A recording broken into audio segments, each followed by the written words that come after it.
Hello. This is another podcast edition of my newsletter. And this one I'm bringing you here to Lisbon, where I'll be talking about the Lisbon 1755 earthquake, a sort of news update, let's say, which I find to be particularly relevant for today.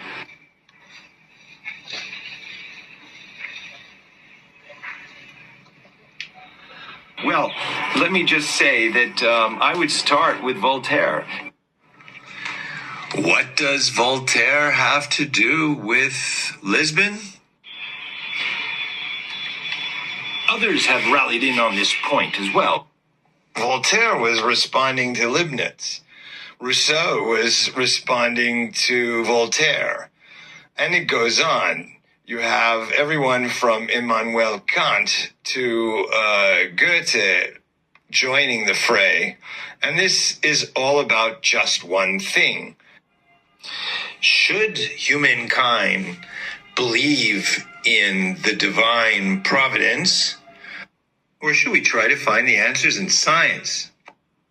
Voltaire saw nothing fair about the way divine providence acted upon the human condition, whereas Rousseau blamed rampant urban speculation for making life so precarious. Instead, Kant chooses this moment to launch a scientific inquiry.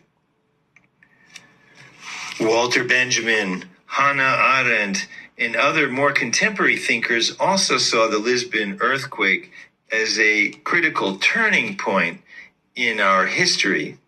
It's something I would characterize as a kind of major event horizon in the way we understand science, and whether religion and today's conservative religious movements' negation of science risks bringing us back to a time where divine providence will once again dominate, and the Inquisition, as Voltaire described in his little novella Candide, would come to take care of those who thought otherwise.